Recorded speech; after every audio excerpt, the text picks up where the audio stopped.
আপনি আদু ভাই। এই তো বেলাইন ডেটিং আইছে, তুমি আমার চিনিয়ে ফেলাইছো। চিনিয়ে ফালানোরই কথা। তুমি স্মার্ট আছো অবশ্য।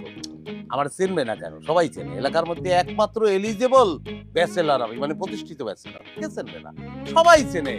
সব মেয়েরাই চায়, কাছে আসতে চায়, ডাকে আমাকে। সবাই ডাকে, অবশ্য আমি সাড়া দেই না, সেটা ভিন্ন কথা।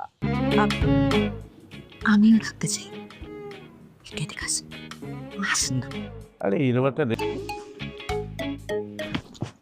53 মানে এর আগে 52টা সোপার আমি খাইছি, যদিও আজকে কাস্টমার কম, এই একটা ভেজাল বাজিয়ে আই, দিচ্ছে। আপনি এত নির্লজ্জ কেন? হ্যাঁ, থাপ্পড় খেয়েও বলতেছেন 53 নম্বর থাপ্পড় খাইছেন। লজ্জা শরম নাই আপনার? লজ্জা শরম আছে, সবই আছে। গার্লফ্রেন্ড দুই একটা সুপার দেবে, আবার আদর করবে, সোহাগ করবে, মান অভিমান সবই চলবে। সে আমাকে মারবে, আমি তাকে মারবো। এখনকার সম্পর্কই তো এরকম। কি আপনি আপনার স্বভাব চরিত্র চেঞ্জ করেন। এটা কোনো কথা? একটা মেয়ে আমি এত কষ্ট করে একটা ফুলের তোড়া 54। কি 54? একটু আগে দেখেন না, একটা সুপার দিছে, ওটা ছিল 53। আর আপনি কি বানে দিয়েছেন এটা কোন? তুমি যে আমারে এখানে প্রপোজ করছিলা, মনে আছে আদু ভাই? আদু ভাই, আদু ব্রো, আপনার সমস্যাটা কোথায় হইতেছে আমি না বুঝে গেছি। আপনার সমস্যা হচ্ছে ফিলিংসে। কথা তো ভালো বলছেন, আমরা তো আসলেই লাভ গুরু। প্রথমে আমার সমস্যাটা যদি বলেছেন, হ্যাঁ আমি নিজে ধরতে পারিনি, ফিলিংসেই সমস্যা।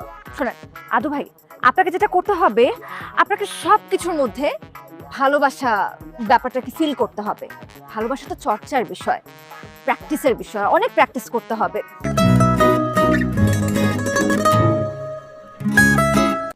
আপনি আপনার কোনো পছন্দের নায়িকার চেহারা এখানে কল্পনা করে ওকে মেয়ে ভেবে আপনি প্রপোজটা করে ফেলেন। আর ভাবলাম কিভাবে পাবো, কোনো নায়িকার দাঁড়িয়েছে এইরকম? দাঁড়িয়েওয়ালা একটা নায়িকাই নিয়ে দেন, তাইলে আমি বলতাম। আচ্ছা ঠিক আছে, অসুবিধা নেই, ধরেন। আচ্ছা, আরে ও সমস্যা নাই, আমি প্রপোজ করতে আসি। আরে কোন এই দাড়ি মোছ ফলাই যেতে, আর একটু সালোয়ার কামিজ পরবে, আর মনে কর থাক, ওটা বলার দরকার না, অশ্লীল হবে। আপনি একদম কোনো ফালতু কথা বলবেন না, প্রপোজ করেন। ধর ধর, ওটা ধর, মালটা ধর। সরি, আপনি এই পুষ্প গ্রহণ করেন, করে আমি প্রেমে পড়েছি, প্লিজ। আল্লাহ, আই মিয়া, আই আপনি কি ফাইজলামি করতেছেন? হ্যাঁ, আপনি কেউ প্রপোজ করে আপনি তো রাস্তা কুকুর আপনাকে রিজেক্ট করে চলে যাবে। আপনি একটা কুকুর নিয়ে আসেন, আমার ধারণা আমি কুকুরকে প্রপোজ করতে পারবো। ভুলটা আমারই, আপনি এখানে আসেন। আপনি ধরেন ফুলটা, হ্যাঁ প্রপোজ করেন আপনি আমাকে। এই তো লাইনে আসছে না, তো আমি ফাটাই ফেলবো কি? মানে হ্যাঁ, মানে আমি তো মানে প্রপোজ করবো, আপনি বলছেন।